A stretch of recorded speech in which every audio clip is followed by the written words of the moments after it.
نذرانہ سلوک، دوسرے مسالک پہ طعن و تشنیع ان کی وجہ شہرت ہے۔ لیکن اب باوسط ذرائع سے معلوم ہوا ہے کہ مفتی حنیف قریشی کو اپنے حالیہ نازیبہ بیانات کی وجہ سے جامعہ ضیاء العلوم راولپنڈی سے نکال دیا گیا ہے۔ انہوں نے صحابہ کرام رضوان اللہ علیہم اجمعین کی حوالے سے گستاخیاں کی، کیا گستاخیاں کی، اور اہل سنت کے نامور علماء کے بارے میں کیا ایسی نازیبہ زبان استعمال کی جس کی وجہ سے ان کو جامعہ رضویہ دارالعلوم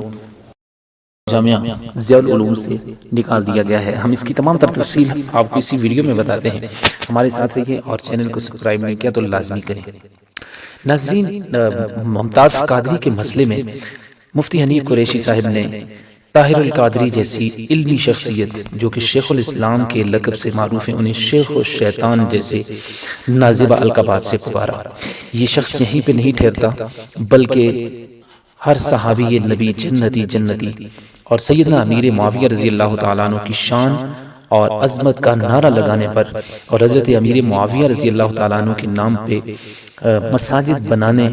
کی وجہ سے دعوت اسلامی جیسی عظیم تبلیغی فکری جماعت کو بھی طعن و تشنیع کا نشانہ بنا دیا۔ یہ شخص پھر یہیں پہ نہیں ٹھہرتا بلکہ خطائے اجتہادی کے مسئلے میں یہ مفتی حنیف قریشی صاحب آصف اشرف جلالی جیسے کنز العلماء کو بھی نہیں بخشتے بلکہ انہیں کافر و فاسق تک ثابت کرنے کے حربے اختیار کرتے ہیں۔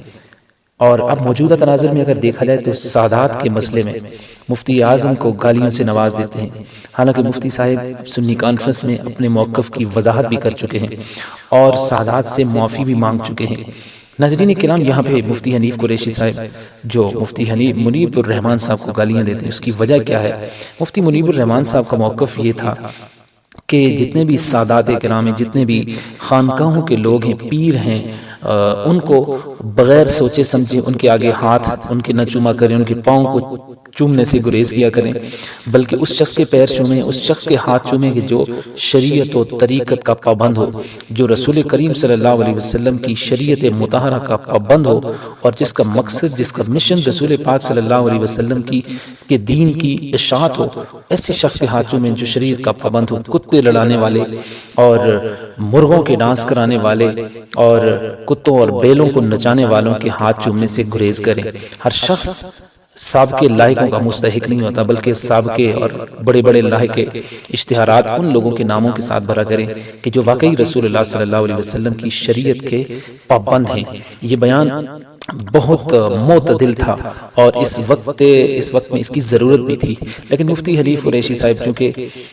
چند سادات کو خوش کرنے کے لیے، پیسوں کی لالچ، سستی شہرت کے حصول، اہل تشیع کو خوش کرنے کے لیے اور پوری اجماع امت کو پارا کرنے کے لیے انہوں نے مفتی منیب الرحمن صاحب کو گالیوں سے نوازا اور ان کے شجروں کے متعلق ان کی جو نسب ہے اس کے اوپر اعتراضات کیے۔ ناظرین کرام، یہ انتہائی دلناک اور غمناک وہ شخص مفتی نہیں ہے، خام خواہ اس کو مفت پر بن ناس، حضرت ابو موسیٰ اشعری، حضرت مغیرہ بن شعبہ، حضرت ابو